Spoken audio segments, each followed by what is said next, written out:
श्री प्रकाश शुक्ला को पहचानने वाला 3 लोग, श्री प्रकाश शुक्ला, सुधीर त्रिपाठी, अनुज प्रताप सिंह, तीनों को पहचानने वाला एक व्यक्ति जो 24 घंटे साथ रहता था, वह एसटीएफ को मिल गया कि यूपी एसटीएफ को इस बात की जानकारी मिली कि श्री प्रकाश शुक्ला पूरे गैंग के साथ मोकामा में है। वह मोकामा के शंकरबाग टोला में रह रहा था। यूपी की एसटीएफ तो आ गई थी, लेकिन समस्या ये थी कि शंकरबाग टोला के भीतर घुसा कैसे जाए। श्री प्रकाश को यह बात समझ में आ गई कि अब कहानी खत्म है, आज खल्लास हो जाना है। तो वह अनुज और सुधीर को कहने लगा कि अरे कुछ भी करो, गोली चला दो। ब्रज बिहारी प्रसाद को जब उसने मारा 13 जून 1998 को, किसी ने सोचा भी था क्या कि कमांडो घेरे में और कितनी आसानी से श्री प्रकाश शुक्ला यदि जिंदा पकड़ा जाता तो उत्तर प्रदेश के कई मंत्री नंगे हो जाते। एसटीएफ का गठन श्री प्रकाश शुक्ला के लिए होता। वह श्री प्रकाश शुक्ला जिसने वीरेंद्र शाही को मारा, जिसने उपेंद्र विक्रम सिंह को मारा, जिसने दिलीप होटल कांड किया, जिसके बारे में कहा जा रहा था कल्याण सिंह के मारने की सुपारी ले ली है। मैं इस थ्योरी को भी कंडेम करता हूं कि पप्पू यादव की बहन वहां रेजिडेंट डॉक्टर थी, ठीक है ना, और श्री प्रकाश शुक्ला ने हाथ पकड़ लिया था। अब पप्पू यादव संजय गांधी जैविक उद्यान में जाकर एसटीएफ वालों से मिले थे कि नहीं मिले थे मुझे नहीं पता, लेकिन यह सही है मोकामा गैंग के सुप्रीमो की जान बचाने में जब वह गिरफ्तार हुए और एसटीएफ आ गई ले जाने के लिए यूपी, तो पप्पू यादव ने मदद की थी मुलायम सिंह यादव के माध्यम से। आपको जानकर आश्चर्य होगा कि जब उसके पहले मोबाइल कनेक्शन के बारे में जानकारी मिली थी तो वह भी किसी राजनेता की बेटी के नाम से था। उसे कहा अनुज, तो वह भी चौंका। उसे भी 2 लोगों ने टांगा और पूछा श्री प्रकाशवा कहां है। जब अनुज प्रताप सिंह हत्या चढ़ गया, उसने बता दिया श्री प्रकाशवा इधर, मतलब एक केबिन में, तो एक स्टूल पर पैर रखकर वह चोंगा पर बिल्कुल मां बहन कर रहा था श्री प्रकाश शुक्ला हरिशंकर तिवारी को। उसे गाड़ी में लिटा दिया गया और 2 एसटीएफ वाले उसकी छाती पर बैठे और जो अगली सीट पर जो दूसरे एसटीएफ वाले बैठे हुए थे वे अपनी पिस्टल पीछे बिल्कुल ऐसे किए। तो श्री प्रकाश शुक्ला ने अनुज और सुधीर को यह भी कहा कि रेड लाइट पर कूद जाओ, रेड लाइट पर कूद जाओ, और यदि कूद जाता और हल्ला कर देता तो खैर आप दिल्ली शहर में इनकाउंटर नहीं कर पाते। जो मोकामा गैंग का जो बॉस था वह मोकामा गैंग का बॉस वह मना किया करता था कि अपहरण में न फंसो। श्री प्रकाश शुक्ला की जो असली गर्लफ्रेंड थी, बचपन की दोस्त, उससे उसकी मोहब्बत बहुत अधिक बढ़ गई। उपेंद्र विक्रम सिंह को मारने के बाद देखिए उसकी एक आदत थी कि वह खबर में रहना चाहता था। उपेंद्र विक्रम सिंह को मारने के 10 सेकंड के बाद उसने मुझे फोन किया होगा जब श्री प्रकाश शुक्ला का इनकाउंटर हुआ। और उसके बाद यूपी एसटीएफ की टीम जब लखनऊ पहुंची थी तो पूरे लखनऊ शहर ने, उत्तर प्रदेश शहर ने हीरो की तरह। तो स्वागत है आपका लाइव सिटीज पॉडकास्ट के इस नए एपिसोड में। इस पॉडकास्ट में राजनीति, सियासत, पॉलिटिक्स बिहार का और कई सारी जानी मानी हस्तियों के साथ हम बैठेंगे और लंबी बातचीत करेंगे, खासकर बिहार से जुड़ी कहानियां, उनकी जिंदगियां और उनके फ्यूचर। मगर इस एपिसोड में हमारे साथ हैं सीनियर जर्नलिस्ट ज्ञानेश्वर सर, बहुत स्वागत है आपका। धन्यवाद अक्षय। और इस एपिसोड में एक नई कॉन्स्पिरेसी थ्योरी जो अब चल रही है श्री प्रकाश शुक्ला को लेकर के, उस पर हम ज्ञानेश्वर सर से चर्चा करने जा रहे हैं। तो सर, एक किताब जिसमें अब जिक्र हुआ है और चर्चाओं में खूब आ गई है कि श्री प्रकाश शुक्ला को एसटीएफ उठा कर ले जाती है और कहीं और ले जाकर उसका इनकाउंटर किया जाता है। आपका एंगल क्या कहता है सर इसमें? नहीं, देखिए अक्षय, सबसे पहले श्री प्रकाश शुक्ला को जानिए। श्री प्रकाश शुक्ला अपने जमाने का सबसे खतरनाक गैंगस्टर था। 1995, 1996, 1997, 1998 ये 4 साल उससे बड़ा खौफ किसी का था ही नहीं और बिल्कुल सनक सवार थे। देखिए कहानी कहां तक गई। कहानी वहां तक गई कि उसने उत्तर प्रदेश के मुख्यमंत्री कल्याण सिंह को मारने की सुपारी ले ली थी। लेकिन इसके पीछे कॉन्स्पिरेसी थ्योरी थी जिसके बारे में चर्चा हम आगे करेंगे। देखिए, श्री प्रकाश शुक्ला वह श्री प्रकाश शुक्ला जिसने लखनऊ में वीरेंद्र शाही को मारा, वह श्री प्रकाश शुक्ला जिसने लखनऊ में उपेंद्र विक्रम सिंह को मारा, वह श्री प्रकाश शुक्ला जिसने पटना के IGIMS में 13 जून 1998 को बृजबिहारी प्रसाद को मारा, जो कमांडो घेरे में थे और लालू यादव के बेहद करीबी थे। तो देखिए, श्री प्रकाश शुक्ला इतना बड़ा सिरदर्द बना हुआ था और श्री प्रकाश शुक्ला इतना बड़ा खौफ कैसे बना। मूल रूप से गोरखपुर का रहने वाला, लेकिन जब श्री प्रकाश की दोस्ती संगति बिहार के मोकामा गैंग से हुई, तब वह सबसे बड़ा डॉन बन गया। तो देखिए, आपको इस बात का भी ख्याल रखना होगा कि श्री प्रकाश शुक्ला को जिंदा या मुर्दा पकड़ने के लिए ही कल्याण सिंह ने STF का गठन किया था, जिसमें अरुण कुमार बिहार के ही मूल निवासी हैं, दरभंगा के, वे STF को लीड कर रहे थे और उनके साथ सत्येंद्रवीर सिंह थे, राजेश पांडे थे, अविनाश मिश्रा थे और तेवतिया थे। ये सारे पुलिस पदाधिकारी, और इन्हें एक समय तय किया गया था कि इतने दिनों के भीतर श्री प्रकाश शुक्ला इतना बड़ा खौफ हो गया था कि उसके कारण प्रधानमंत्री को लखनऊ की यात्रा रद्द करनी पड़ी थी। जब उत्तर प्रदेश विधानसभा का सत्र चल रहा था, तो ठीक विधानसभा के सामने लखनऊ में दिलीप होटल में उसने AK-47 से गोलियां बरसाई थी। तो STF बनी श्री प्रकाश शुक्ला को मारने के लिए। जिंदा तो पकड़ा जाना ही नहीं था, यह तो बात तय थी। और देखिए, अब थ्योरी क्या है और कहा क्या गया। देखिए, अब तक यह बात, मैं बहुत कुछ जानता हूं श्री प्रकाश शुक्ला के बारे में, क्योंकि मैं कहता हूं कि STF वालों की मुलाकात, यदि STF वाले सच कह रहे हैं तो उनकी मुलाकात तो श्री प्रकाश शुक्ला से मुठभेड़ के बाद हुई। पहले तो चूहा बिल्ली का खेल ही चल रहा था, लेकिन मैं श्री प्रकाश शुक्ला से जीवित मिला।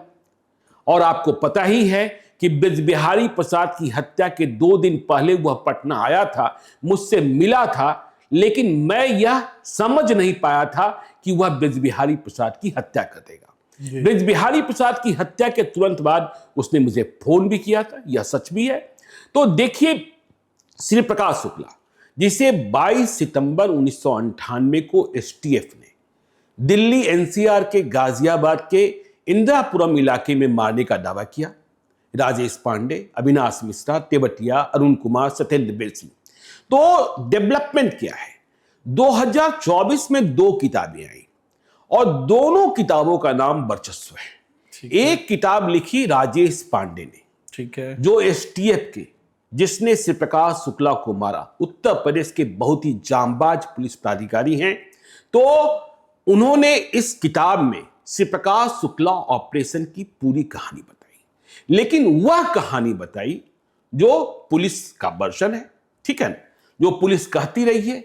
लेकिन इसी बीच एक और किताब आ गई जिसका नाम भी वर्चस्व ही है, और इसे एक इन्वेस्टिगेटिव जर्नलिस्ट जिनका नाम है संदीप के पांडे, उन्होंने लिखा है। और इसमें इस बात का खुलासा किया गया है। देखिए, बहुत सारी जानकारियां मुझे भी पहले से रही है, क्योंकि मैं जानता था और क्या साजिशें हुई, किस तरीके से वह STF के हत्थे चढ़ा, किस तरीके से मुठभेड़ हुई, ये कहानियां मुझे भी मालूम। लेकिन पहली बार किताब में यह कलम बंद हुई है संदीप के पांडे के द्वारा, जिसमें इस बात का दावा किया जा रहा है कि श्री प्रकाश शुक्ला को किसी मुठभेड़ में नहीं मारा गया था, बल्कि उसे पकड़े जाने के बाद मार दिया गया था। तो यह कहानी देखिए, श्री प्रकाश शुक्ला को चाहने वाले आज भी बहुत लोग हैं। देखिए, डॉन की जो छवि हो जाती है ना, वह एक अलग किस्म की छवि होती है, और वह तो श्री प्रकाश शुक्ला था। देखिए, वह श्री प्रकाश शुक्ला, देखिए, श्री प्रकाश शुक्ला को सनक सवार हो गई थी, शायद वह और लंबा चलता, लेकिन पता नहीं। और मैं बार बार कहता हूं कि देखिए, जब माफिया और डॉन वह लंबे समय तक नहीं चल पाता है जिसे 2 गंदी आदतें लग जाएं, शराब से दोस्ती हो जाए और लड़की की संगत में वह समय बर्बाद करने लगे। तो अंतिम महीनों में देखिए, श्री प्रकाश शुक्ला पर यह दोनों शौक बिल्कुल सवार था। राजेश पांडे तो यहां तक कहते हैं कि वह दिल्ली में रसियन मंगवाता था, ठीक है। यह कहानी भी कही गई कि जहां वह रहता था दिल्ली में छुपकर। आपको जानकर आश्चर्य होगा कि दिल्ली में जब वह रह रहा था तो वह किसके मकान में रह रहा था? किसके? भारत के एक पूर्व प्रधानमंत्री, नाम लेना मुनासिब नहीं होगा, उनके करीबी, उनके पीए जो भी कह लीजिए, उनके मकान का वह किराएदार था। अच्छा। और बसंत कुंज इलाके में इसकी जानकारी भी एसटीएफ को थी, ठीक है ना? तो वहां हुआ। लेकिन देखिए श्री प्रकाश शुक्ला को दूसरा भ्रम क्या था। देखिए 1997, 1998, 1996 जब वह पिक पर था और जब एसटीएफ बनी 1997 में, देखिए मोबाइल सर्विस प्रोवाइडर आए, मोबाइल सर्विस लोगों को मिलना शुरू हुआ। तब ऐसा जमाना था जब आउटगोइंग और इनकमिंग दोनों के पैसे लगते थे। मैं पटना का पहला रिपोर्टर था जिसके पास मोबाइल था, ठीक है ना? और ऊषा फोन की सर्विस पटना में शुरू हुई थी। लेकिन श्री प्रकाश शुक्ला यह गलत सोच रहा था कि मोबाइल फोन को सुना नहीं जा सकता है। हमारे जैसे लोग भी तब यही सोचते थे। तो श्री प्रकाश शुक्ला को यह भ्रम था कि जो लैंडलाइन का नंबर है उसे तो सुना जा सकता है, लेकिन मोबाइल, इसे कैसे कोई सुनेगा? इसे कैसे कोई सुनेगा? और श्री प्रकाश के बात करने का तरीका, कॉल करने का तरीका भी दूसरा ही था कि वह पटना में बैठकर, पटना जब फोन लगाता था तो सीधे नहीं लगाया करता था। वह पहले विराटनगर, काठमांडू वहां फोन करता था और वहां से कॉन्फ्रेंस कॉल पटना किया करता था। अच्छा, ठीक है ना? तो उसे इस बात का भ्रम था। लेकिन एसटीएफ ने चाहे जिस जुगाड़ का बंदोबस्त किया, जो तकनीक पता किया, मोबाइल फोन को भी सर्विलांस के माध्यम से सुना जा रहा था। श्री प्रकाश को लगता था कि बस सीडीआर निकालकर यह लोकेशन पता कर सकते हैं। तो श्री प्रकाश क्या करता था कि जब किसी से बातचीत करनी होती थी तो वह लोकेशन बदल दिया करता था। और आखिरी दिनों में श्री प्रकाश शुक्ला की जो असली गर्लफ्रेंड थी, बचपन की दोस्त, उससे उसकी मोहब्बत बहुत अधिक बढ़ गई थी और दोनों एक दूसरे के पीछे पागलपन की हद तक थे। वह गर्लफ्रेंड गोरखपुर की ही रहने वाली आज भी है, अब तो शादीशुदा है, और डीआईजी साहब की कोठी के ठीक बगल में। देखिए, उस लड़की का पता न चलता तो श्री प्रकाश अभी और लंबा जाता और उसका खौफ बढ़ता ही जाता। और उसके अगले निशाने पर देखिए, कल्याण सिंह उसके निशाने पर नहीं थे, लेकिन फर्रुखाबाद के सांसद साक्षी जी महाराज को वह जरूर मारता और इसके लिए वह कोशिशें भी कर रहा था। अब आप कहेंगे साक्षी जी महाराज को क्यों मारता? तो देखिए, ब्रह्मदत्त द्विवेदी यूपी के एक बड़े नेता हुआ करते थे, ठीक है ना? और ब्रह्मदत्त द्विवेदी की हत्या 10 फरवरी 1997 को, जब वह एक शादी समारोह से लौट रहे थे, तो उन्हें गोलियों से छल्ली कर दिया गया था। ब्रह्मदत्त द्विवेदी को मुख्यमंत्री पद का दावेदार भी माना जाता था। ब्रह्मदत्त द्विवेदी वे नेता थे जिन्होंने लखनऊ गेस्ट हाउस कांड में मायावती की इज्जत बचाई थी, मायावती की जान बचाई थी 3 फरवरी 1995 को। तो ब्रह्मदत्त द्विवेदी की हत्या कर दी गई, प्रभा द्विवेदी मंत्री बनी। तो ब्रह्मदत्त द्विवेदी की हत्या का बदला श्री प्रकाश शुक्ला लेना चाहता था और ब्रह्मदत्त द्विवेदी के परिजनों को इस बात की आशंका थी कि इसके पीछे साक्षी जी महाराज, जबकि ब्रह्मदत्त द्विवेदी को गोलियों से छलनी करने वाला जो अपराधी था उसका नाम था संजीव उर्फ जीवा, जिसे कुछ महीने पहले लखनऊ की अदालत में जज साहब के सामने गोलियों से भून दिया गया।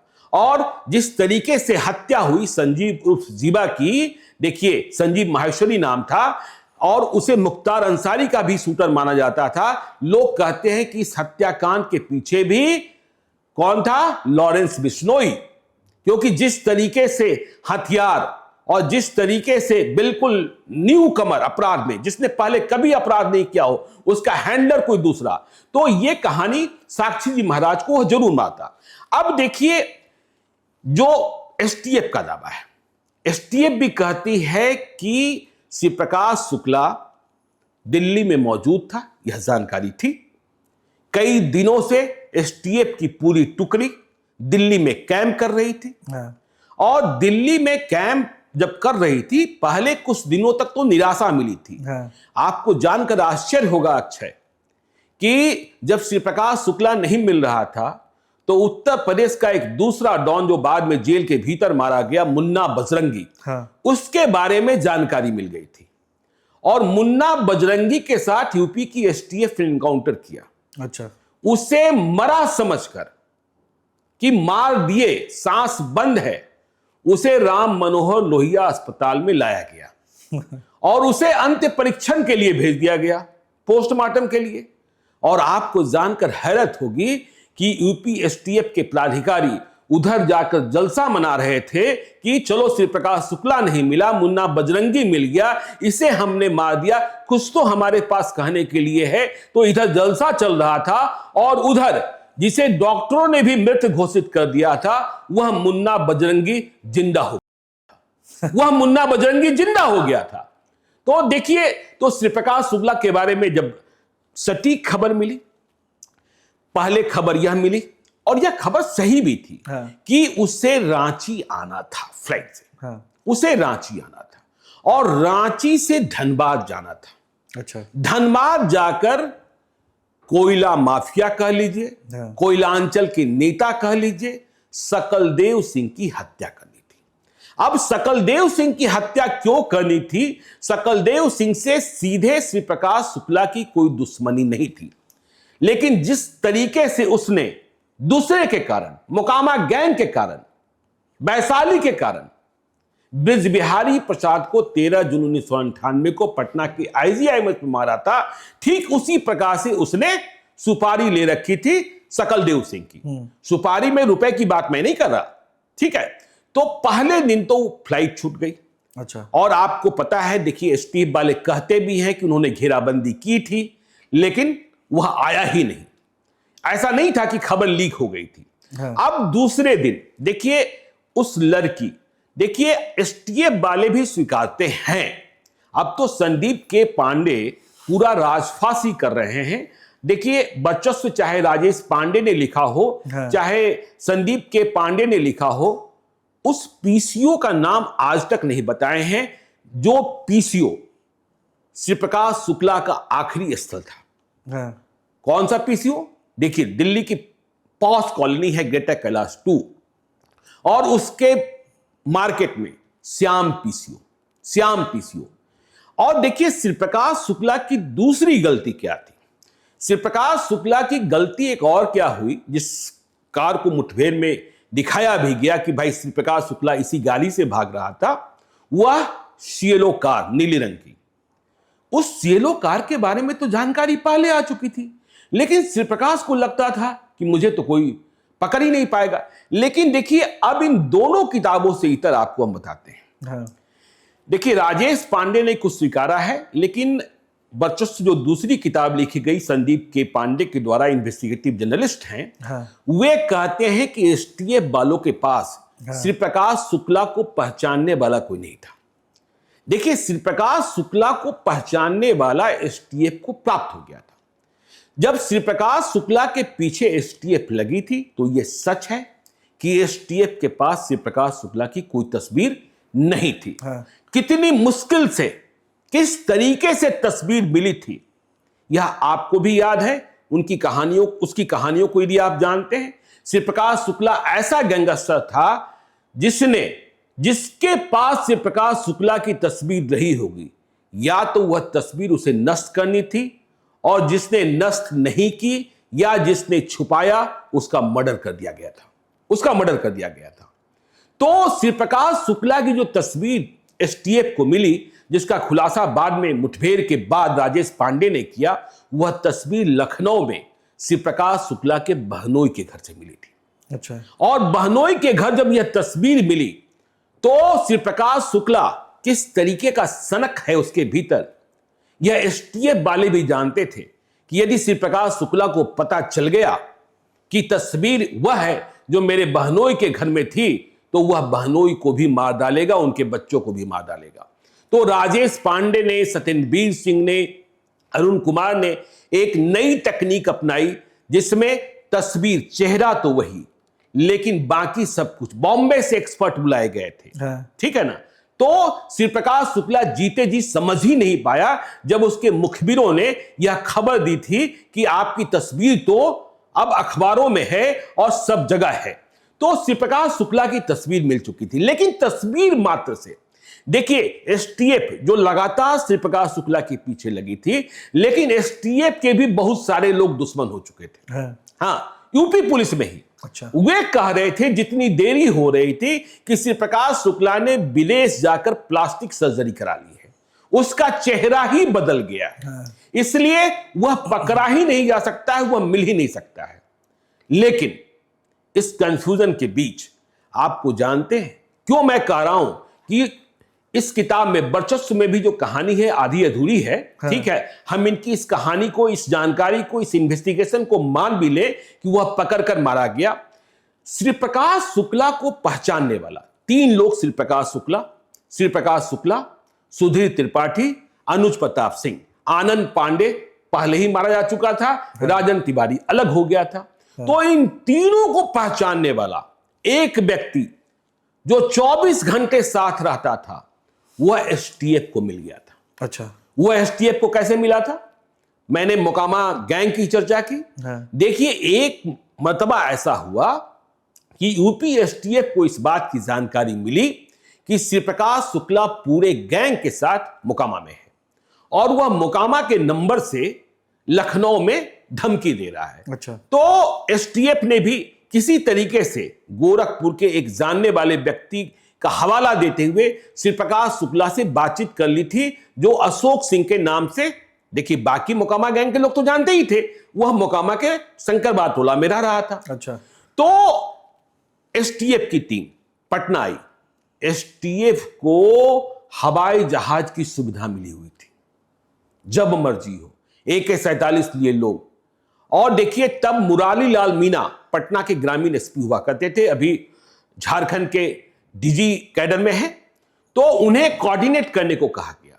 तो यूपी की एसटीएफ तो आ गई थी, लेकिन समस्या यह थी कि शंकरबाग टोला के भीतर घुसा कैसे जाए, वहां की भौगोलिक स्थिति, वहां प्रवेश करने का मार्ग, निकलने का मार्ग। तो मुरारी लाल मीणा ने 3 एएसपी की ड्यूटी लगाई। एक एएसपी बिल्कुल नए आए थे, बहुत जांबाजी की बात कर रहे थे। तो शंकरबाग टोला में हुआ कि रात को रेड करेंगे तो बात बनेगी नहीं, सुबह तो थे सब वहीं। जब एसटीएफ ने रेड किया, भगदड़ हुई, हलचल हुई, श्री प्रकाश शुक्ला सेविंग कर रहा था। अच्छा। ठीक है, तो एसटीएफ जहां ये तीनों थे वहां पहुंच पाती, इसके पहले ये तीनों वहां से निकल लिए 47 लिए हुए। और जानते हैं, जो एएसपी साहब आज भी बिहार पुलिस में है, एडीजी है या डीजी है, एडीजी है, जिस रास्ते में उनकी तैनाती थी, श्री प्रकाश शुक्ला, सुधीर त्रिपाठी, अनुज प्रताप सिंह, तीनों ने ऐसा तेवर दिखाया बिना 47 से बस्ट फायर किए हुए कि उनकी पतलून गीली हो गई और वे निढाल होकर गिर पड़े। तो जो बाकी जवान थे, उन्हें लगा कि मेरा कप्तान ही निढाल हो गया। इस पर यूपी एसटीएफ वाले बहुत गुस्सा हुए थे, कह रहे आप पकड़ नहीं सकते थे, आप गोलियां नहीं चला सकते थे, उसके भाग जाने के बाद आप गोलियां चला देते, हम चले आते, वह गंगा की तरफ भागा था और नाव से फिर भाग गया था। तो यह ऑपरेशन फेल रहा था। ऐसा क्या किया था उन लोगों ने? नहीं, खौफ। देखिए, हाँ, ये एसपी साहब नए आए थे, आईपीएस बने थे। आईपीएस होने का मतलब थोड़े है कि जिगरा हो गया, हाँ, जिगरा हो गया। ठीक है, और श्री प्रकाश शुक्ला हुआ था, आपको यही याद करा दे कि जब लखनऊ में उसका खौफ बढ़ा, तो लखनऊ में व्यापारियों को, कारोबारियों को खुले हाथ, मतलब बिल्कुल सरकार ने कहा जिसे मर्जी है लाइसेंस ले लो, हथियार ले लो। इस पर श्री प्रकाश शुक्ला की क्या टिप्पणी थी? क्या? अरे हथियार दे दोगे तो क्या होगा, ये हथियार तो तिजोरी में रखेंगे, लॉकर में रखेंगे, और जब तक हम पहुंचेंगे और तिजोरी से निकालने की हिम्मत कर पाएंगे क्या? तो मोकामा का ऑपरेशन फेल हो गया। लेकिन वहां एक गाड़ी मिल गई थी। अच्छा। एक एम्बेसडर कार। तो एम्बेसडर कार जो मिली, उस एम्बेसडर कार को पटना लाया गया और फिर मुरारी लाल मीणा को कहा गया कि इसे आप यूपी भिजवा दीजिए। ठीक है। अच्छा। तो जब गाड़ी पहुंची तो उसके भीतर एक ड्राइविंग लाइसेंस मिला, ठीक है ना, और वह ड्राइविंग लाइसेंस जो था, जिसका नाम था, जिसका फोटो था, वह सही था। तो यह ड्राइविंग लाइसेंस था धीरेंद्र सिंह का, जो यूपी के सुल्तानपुर का। अच्छा। अब उसकी खोज शुरू हुई, वह पकड़ा भी गया और उसके माध्यम जानकारी मिली कि एक और व्यक्ति है परमजीत सिंह उर्फ वल्ली, जो फैजाबाद का है, जो पंजाब गन हाउस का ऑनर है। अच्छा। वह कारतूस गोलियों की सप्लाई देता है। देखिए, श्री प्रकाश शुक्ला के बारे में हम फिर से आपको स्पष्ट करते हैं कि AK-47 जरूर है, AK-47 से बस्ट फायर जरूर, लेकिन दोनों हाथ से वह पिस्टल चलाने में ज्यादा भरोसा रखता था। ठीक है ना? तो धीरेंद्र सिंह जो मिल गया, तो धीरेंद्र सिंह पहले जेल गया, लेकिन STF वालों ने ही उसे छुड़ाया और बाद में धीरेंद्र सिंह बागी हो गया श्री प्रकाश शुक्ला से। अच्छा। यह STF के इंस्पेक्टर अविनाश मिश्रा के साथ ही रहने लगा। तो STF को एक ऐसा व्यक्ति मिल गया था जो श्री प्रकाश शुक्ला को भी पहचानता था, क्योंकि श्री प्रकाश शुक्ला के प्रारंभ से, जब श्री प्रकाश शुक्ला की पूरी कहानी सुनेंगे, पूरी कहानी जानेंगे, तो एक पवन पांडे का नाम आता है। अच्छा। ठीक है ना? शिवसेना के। तो पवन पांडे का पहले ड्राइवर हुआ करता था यह धीरेंद्र सिंह, और बाद में श्री प्रकाश शुक्ला का हो गया था। तो श्री प्रकाश शुक्ला को यह भरोसा था कि धीरेंद्र बहुत अच्छी गाड़ी ड्राइव करता है, तो धीरेंद्र टूटकर हो गया STF के साथ। अच्छा। तो यह संकट नहीं रह गया था कि श्री प्रकाश शुक्ला को सामने से पहचानने वाला कोई नहीं है, सुधीर त्रिपाठी को पहचानने वाला कोई नहीं है, अनुज प्रताप सिंह को पहचानने वाला कोई नहीं, ऐसा व्यक्ति था। और देखिए, धीरेंद्र से आज भी जिंदा है। STF से जो सहमति बनी थी कि जिंदा नहीं पकड़ना था, क्योंकि जिंदा पकड़ेंगे तो बाद में श्री प्रकाश मेरे पूरे खानदान को मार देगा।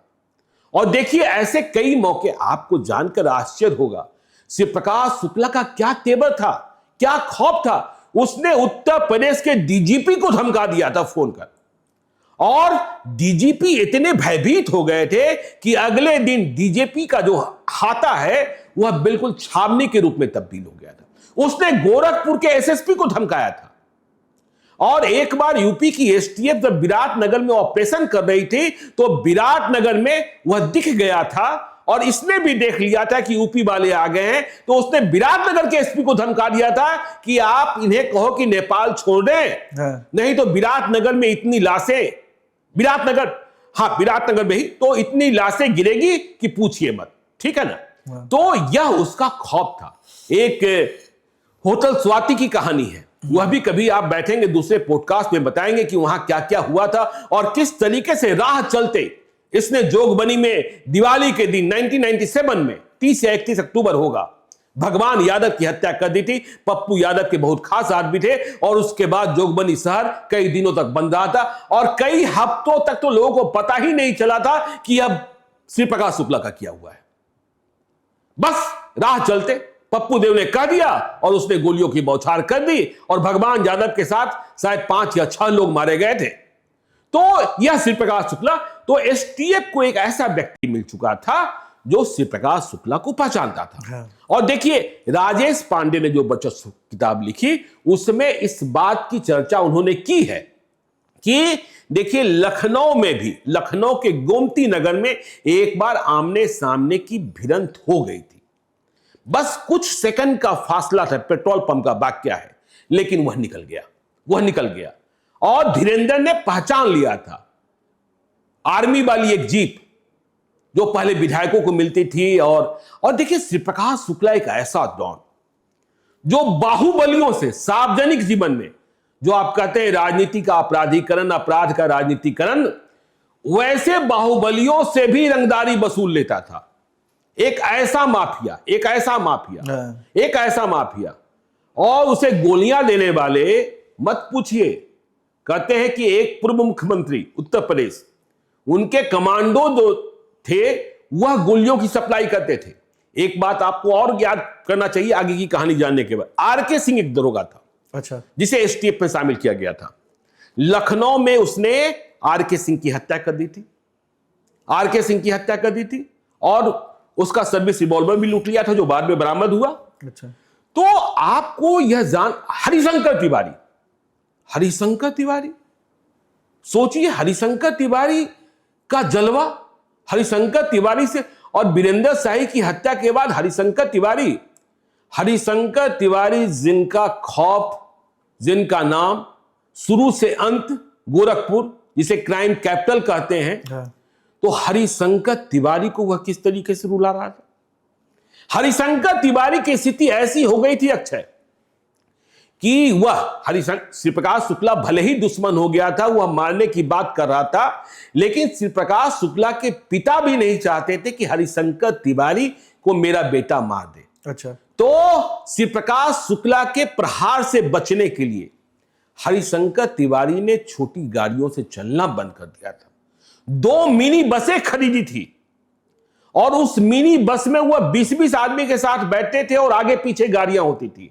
और आपको पता है अपने साथ किसको बैठाते थे? अपने साथ श्री प्रकाश शुक्ला के पिता को बैठाते थे। अच्छा। हां, ताकि पिता को सामने देखकर श्री प्रकाश शुक्ला गोलियां तो नहीं चलाएगा, लेकिन यही श्री प्रकाश शुक्ला इस तरीके से हरिशंकर तिवारी को धमकी देता था कि अच्छा तुम मेरे पिताजी को साथ लेकर चल रहे हो, कितने दिन साथ लेकर चलोगे, और तुम्हें तो रॉकेट लॉन्चर से उड़ाएंगे और तुम्हारी धोती खुलेगी और धोती हवा में उड़ेगी तो मुझे बड़ा मजा आएगा। इस तरीके से रुलाया करता था, जिस हरिशंकर तिवारी के सामने पूरे उत्तर प्रदेश में किसी को बोलने की हिम्मत नहीं थी। और श्री प्रकाश शुक्ला कहता था रॉकेट लॉन्चर से उड़ाएंगे और तुम्हारी 13वीं खाने हम आएंगे। आगे उसी विधानसभा क्षेत्र से वो विधायक बनना चाहता था। अच्छा। तो श्री प्रकाश शुक्ला तो पहचानने वाला मिल गया था। खैर, तो हम बात कर रहे थे जब वो दिल्ली में रह रहा था। तो श्याम पीसीओ, अब देखिए 22 सितंबर 1998 जिस दिन वह मारा गया, यह सही है। देखिए यह संदीप के पांडे भी मानते हैं कि वह पकड़े जाने के बाद बहुत घंटों तक, देखिए यूपी एसटीएफ वाले यूपी के मतलब दिल्ली के जिस होटल में रुके हुए थे, जहां अस्थायी इंट्रोगेशन रूम बनाया गया था, वहां अब कहानी क्या है, जो कहानी किताब में लिखी गई है, जिसे राजेश पांडे एसटीएफ के तेज तर्रार पुलिस पदाधिकारी नहीं मानेंगे, नहीं मानना भी चाहिए। तो कहा यह जा रहा है कि एसटीएफ वाले श्री प्रकाश शुक्ला के फोन को सर्विलांस पर रखे हुए थे, उस पीसीओ के फोन को भी सर्विलांस पर रखे हुए थे, और वैसे तमाम लोगों के फोन सर्विलांस पर थे जिसे श्री प्रकाश शुक्ला धमका रहा था, जिससे श्री प्रकाश शुक्ला फिरौती वसूलने की कोशिश कर रहा था। आपको जानकर आश्चर्य होगा कि कई ऐसे लैंडलाइन बिना बताए गए सर्विलांस पर रखे गए थे कि जो मालिक थे उनको भी पता नहीं था। जैसे देखिए, जो गर्लफ्रेंड थी ठीक गोरखपुर के डीआईजी साहब के बगल में रहती थी, और जुगाड़ से टांका भिराकर, ठीक है ना, तो गर्लफ्रेंड वाले घर के नंबर को उसका एक पैरेलल नंबर डीआईजी साहब के घर में, तो जब कोई फोन वहां बजे, जब यहां सुना जाए। कई ऐसे नंबर जिन्हें बताया जाना मुनासिब नहीं था, जिनका सहयोग मिलना अपेक्षित नहीं था, तो आप देखते हैं कि जो लाइनमैन होते हैं, तो ऐसा किया गया कि जमीनें खोदी गई ताकि यहां दिखे कि टेलीफोन का काम हो रहा है। अच्छा। और फिर वहीं ड्यूटी लगा दी गई। अब चोंगा पर देखिए, अब पैरेलल एक चोंगा है, घंटी किसी और के लिए है, घंटी यहां भी बज रही है, सुनना यहां भी है, लेकिन यह सड़क है, आवाज हो सकती है, कोलाहल हो सकता है। तो सड़क पर जो चोंगा लगाकर सुना जा रहा था, तो उस चोंगे में काला टेप साट दिया जाता था ताकि बाहर की आवाज ना आए और आसानी से सुना जा सके। तो देखिए, गर्लफ्रेंड से उसकी बात चल ही रही थी, लगातार बात चल रही थी, पहले दिन भी बातचीत हुई, और तब यह यूपी के एसटीएफ वालों ने जो दिल्ली में थे, उन्होंने यह समझा था कि हरिशंकर तिवारी को भी उसने धमकाया था कि यह जो बातचीत है पहाड़गंज के आसपास कहीं से है, ठीक है। तो पहाड़गंज के आसपास में जहां से है वहां कोई शादी समारोह चल रहा है। अच्छा, ठीक है ना। तब क्या है कि ये जो मोबाइल का जो लोकेशन मिलता था वह आज की तरह सटीक नहीं था, वह तब 200 मीटर 300 मीटर का रेडियस दिखाता था। तो आपके वो दिल्ली जैसे शहर में 200-300 मीटर में भी कई रास्ते हो जाते हैं, बड़ी मुश्किल। तो लेकिन जब तक पहाड़गंज के इलाके में जहां शादी वहां पहुंचती एसटीएफ, तब तक बातचीत खत्म हो गई थी। अच्छा। और पहले दिन वह गया नहीं।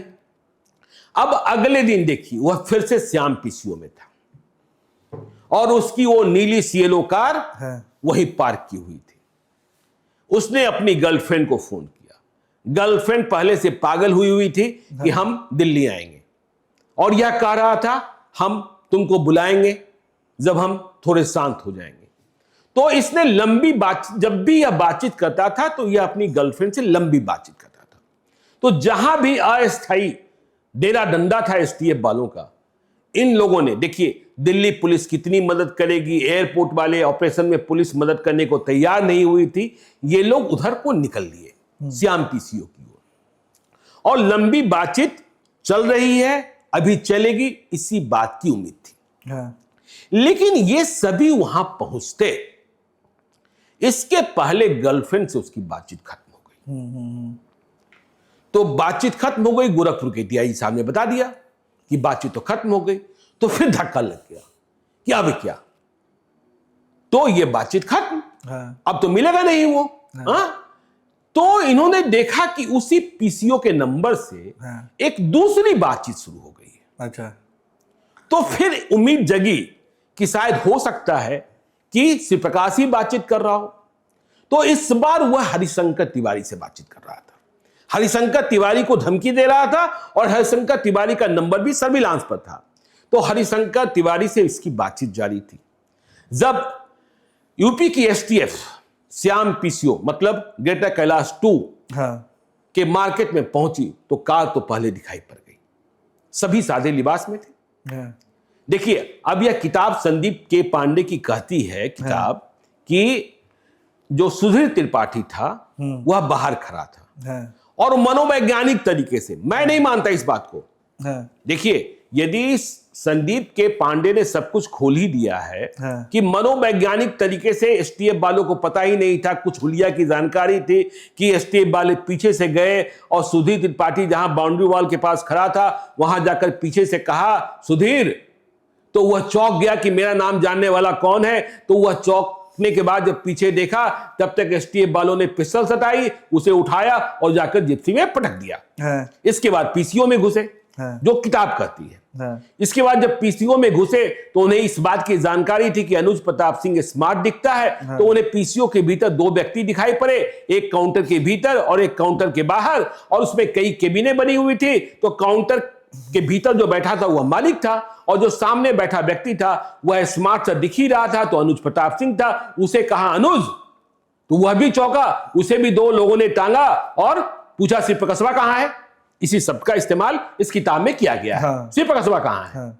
तो देखिए यह उठ गया, तो उसने इशारा कर दिया कि शिवप्रकाश केबिन के भीतर है। तो केबिन के भीतर शिवप्रकाश शुक्ला, देखिए एसटीएफ वालों को इस बात का भरोसा था कि जब वो दिल्ली में है, और इस बात की जानकारी पहले से थी कि रांची में, धनबाद में उसे ऑपरेशन करना है, और वह हथियार, अपने जो हथियार उसके पास थे या जो हथियारों का बंदोबस्त होना था, वह हथियार रांची और धनबाद भेजे जा चुके हैं, जिसमें 47 है। यहां वह होगा तो उसके पास छोटे हथियार होंगे।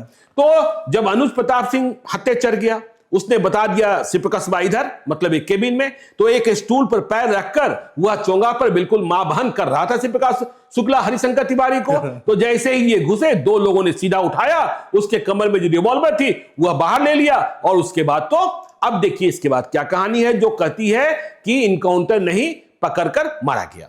तो 2 लोग पहले, मतलब सुधीर त्रिपाठी, अनुज प्रताप सिंह कुछ सेकंड पहले उठ गए। उन्हें जिप्सी के भीतर, एक ही जिप्सी में, जो ड्राइवर के पीछे वाली सीट है उसमें बैठाकर रखा गया था और बिल्कुल कनपटी पर पिस्टल तनी हुई थी। अब शिवप्रकाश शुक्ला को लाया गया और शिवप्रकाश शुक्ला को गाड़ी में लिटा दिया गया, क्योंकि देखिए उस शरीर से, कटकाठी से भी मजबूत था। ठीक है ना, पहलवान तो था ही, उसने पहलवानी कई कुश्ती प्रतियोगिता ही जीती थी। तो उसे गाड़ी में लिटा दिया गया और 2 एसटीएफ वाले उसकी छाती पर बैठ गए। यह किताब कर रही है। छाती पर बैठ गए। इसके बाद अब श्री प्रकाश शुक्ला को समझ में आ गया, एसटीएफ वाले एक गाड़ी चलाने लगे और जो अगली सीट पर जो दूसरे एसटीएफ वाले बैठे हुए थे वे अपनी पिस्टल पीछे बिल्कुल ऐसे किए हुए। तो श्री प्रकाश चिल्लाने लगा। श्री प्रकाश को यह बात समझ में आ गई कि अब कहानी खत्म है, आज खल्लास हो जाना है, तो हमें तो अब तो वह अनुज और सुधीर को कहने लगा कि अरे कुछ भी करो, गोली चला दो। देखिए जब उठाया जा रहा था तो कुछ लोगों ने देखा भी था, वहां कुछ शोर शराबा हुआ था, हल्ला हुआ था, लेकिन जिस तरीके से और जिस तेजी से ऑपरेशन हुआ था उसमें बहुत कुछ संभावनाएं नहीं थी और यूपी एसटीएफ वाले जानते थे कि मुझे मारना है तो मारना है। तो श्री प्रकाश शुक्ला ने अनुज और सुधीर को यह भी कहा कि रेड लाइट पर कूद जाओ, रेड लाइट पर कूद जाओ, और यदि कूद जाता तो और हल्ला कर देता तो खैर आप दिल्ली शहर में इनकाउंटर नहीं कर पाते।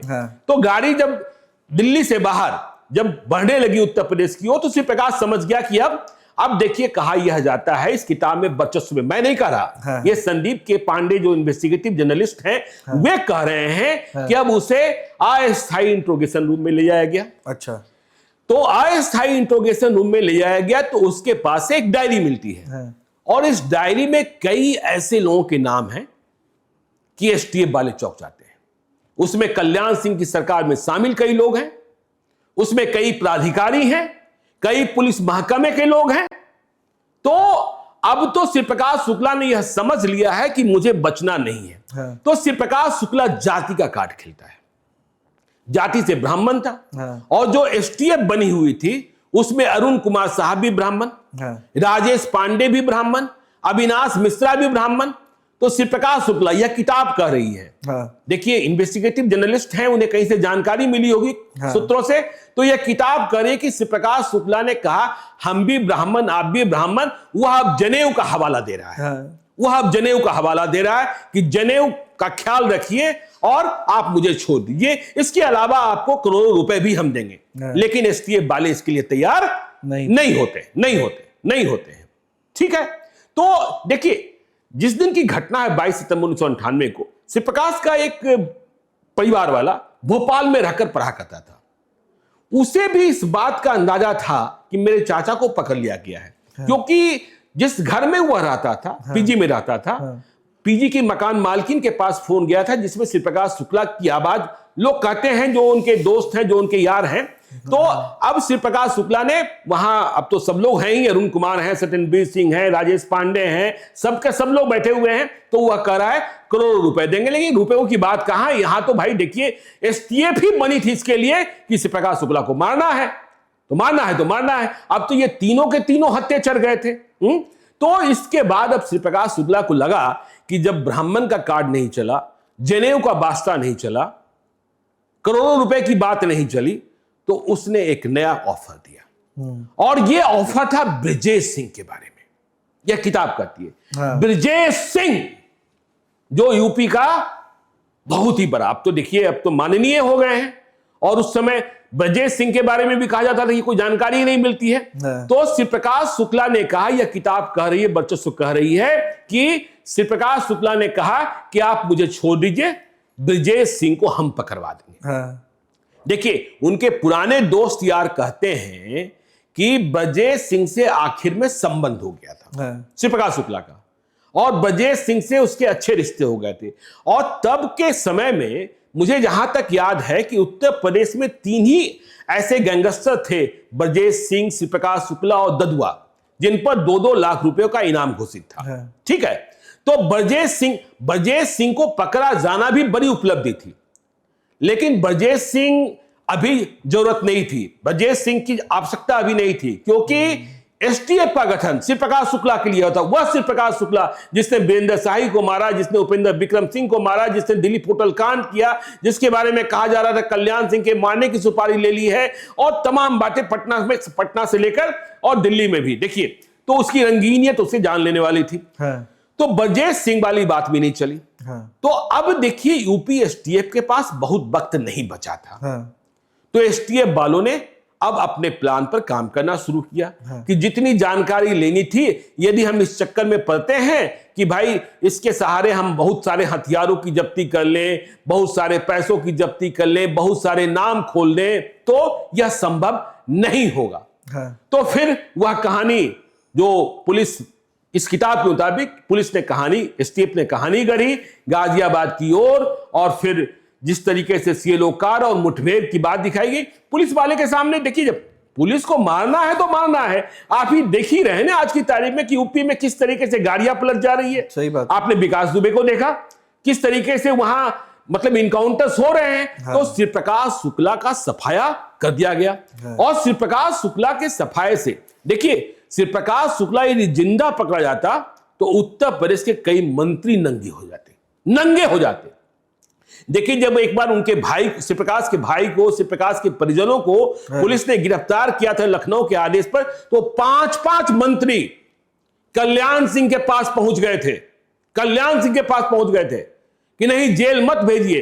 पुलिस वालों ने गोरखपुर में इसके भाई के साथ मारपीट भी की थी, जेल मत भेजिए, जेल भेजिएगा तो ये हो जाएगा। लेकिन कल्याण सिंह ने कहा था आप लोग इस कारण आए हैं, इसके लिए आए हैं, और उन्होंने आदेश किया था, क्योंकि कल्याण सिंह को इस बात का एहसास था कि कोई दूसरी थ्योरी चल रही है, ब्रह्मदत्त द्विवेदी का बदला लेना। और साक्षी जी महाराज जो हैं वह कल्याण सिंह के बेहद करीब थे। साक्षी जी महाराज को यह लग गया था कि शिव प्रकाश शुक्ला मेरे पीछे लगा है, और जब वह मेरे पीछे लगा है, उन्हें इस बात की खबर मिल गई थी कि वह दिल्ली एनसीआर में जो उनका आश्रम है वहां तक उसने रेकी की है, तो हम बच नहीं पाएंगे। शिव प्रकाश शुक्ला के प्रहार से कहां बचने की उम्मीद थी। देखिए, ब्रजबिहारी प्रसाद को जब उसने मारा 13 जून 1998 को, किसी ने सोचा भी था क्या कि कमांडो घेरे में, और कितनी आसानी से। देखिए, मैं फिर राजेश पांडे एसटीएफ वालों की उस थ्योरी को कंट्राडिक्ट करता हूं कि शिव प्रकाश शुक्ला कई दिनों तक आईजीआईएमएस में नहीं भर्ती था।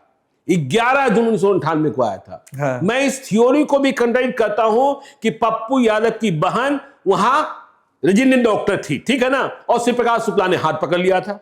तो ये सारी थ्योरी गलत है, ठीक है ना, ये सारी थ्योरी गलत है। और ये देखिए, अब पप्पू यादव संजय गांधी जैविक उद्यान में जाकर एसटीएफ वालों से मिले थे कि नहीं मिले थे मुझे नहीं पता, लेकिन यह सही है कि मोकामा गैंग के सुप्रीमो की जान बचाने में जब वह गिरफ्तार हुए और क्या बोलता है दिल्ली यूपी से एसटीएफ आ गई ले जाने के लिए यूपी, तो पप्पू यादव ने मदद की थी मुलायम सिंह यादव के माध्यम से। मुलायम सिंह यादव तब देश के प्रतिरक्षा मंत्री थे, डिफेंस मिनिस्टर थे। अच्छा। तो कई थ्योरियां गलत हैं, ठीक है, कई जानकारियां गलत हैं, और इस तरीके से देखिए, अब हमने आपको कहा ना, प्रधान जब लखनऊ में वह किसके पते पर रह रहा था, आपको जानकर आश्चर्य होगा कि जब उसके पहले मोबाइल कनेक्शन के बारे में जानकारी मिली थी तो वह भी किसी राजनेता की बेटी के नाम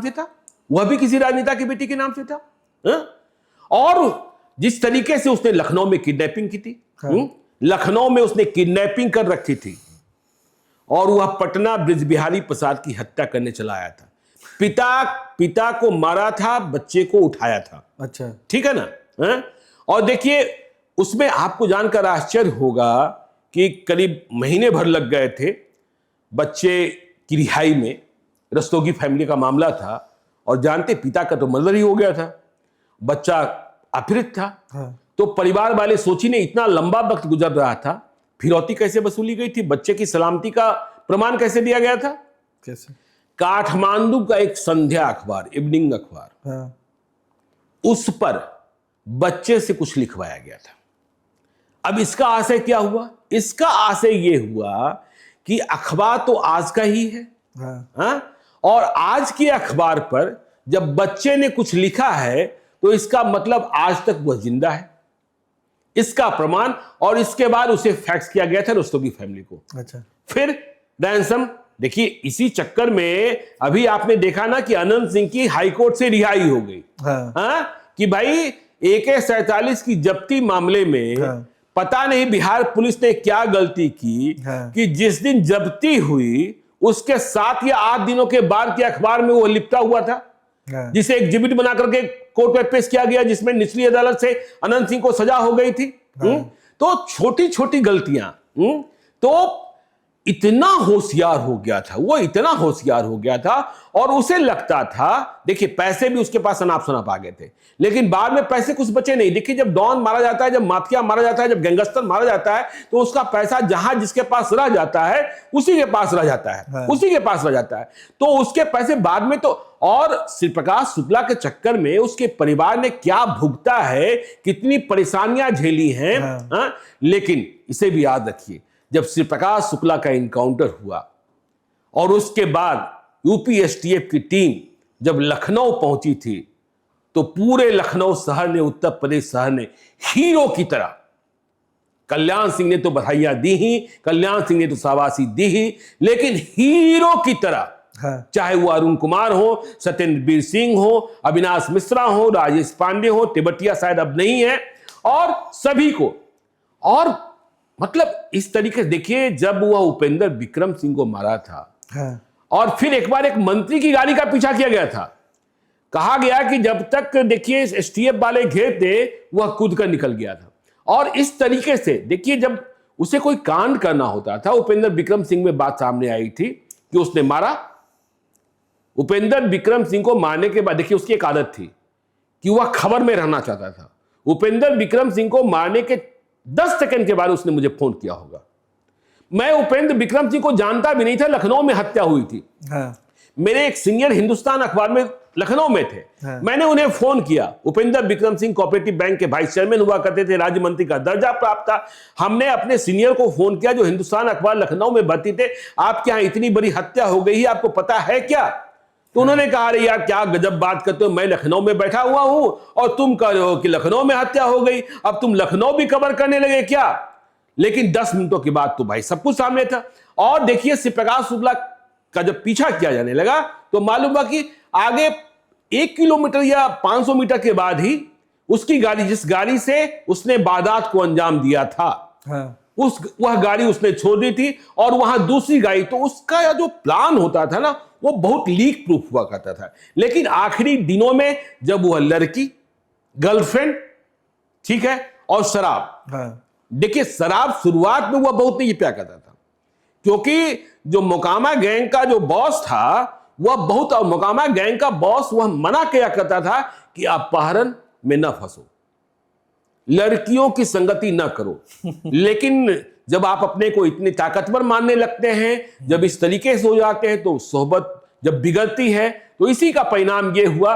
और देखिए इस किताब से बहुत सारी कहानियां चलती रही, और अब तक पुलिस के वर्जन ही चलते रहे हैं, पुलिस के वर्जन ही चलते रहे हैं कि भाई इस तरीके से मुठभेड़ हुई, इस तरीके से मारा गया। लेकिन संदीप के पांडे ने यह खुलासा किया है, दोनों किताबों का नाम बचश्री है, कि श्री प्रकाश शुक्ला को 22 सितंबर 1998 को पकड़ कर मारा गया था। हाँ। पकड़ कर मारा गया था सुधीर त्रिपाठी, अनुज प्रताप सिंह, और इसके बाद देखिए श्री प्रकाश शुक्ला गिरोह का सफाया हो गया और श्री प्रकाश शुक्ला का अंत हो गया। यह देखिए यूपी के लिए बाद में बजय सिंह भी आपको पता ही है कि किस तरीके से सीबीआई ने जाकर के उड़ीसा में गिरफ्तार किया था, वह भी दूसरे नाम से अब तो माननीय बन गए हैं।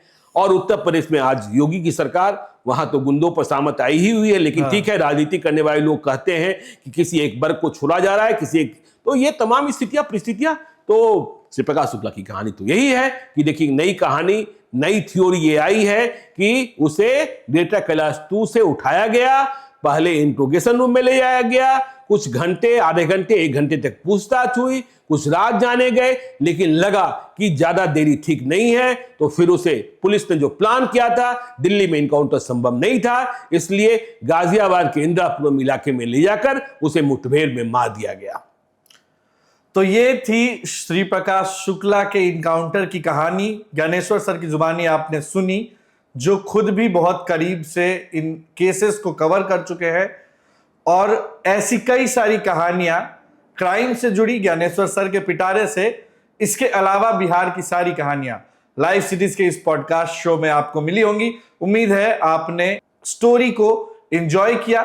अपने प्रतिक्रिया को हमें कमेंट बॉक्स में जरूर बताएं। कोई और खास स्टोरी आप अगर सुनना चाहते हैं तो वो भी हम आपको सुनाएंगे। बने रहे लाइव सिटीज के साथ। आप सबका बहुत बहुत शुक्रिया।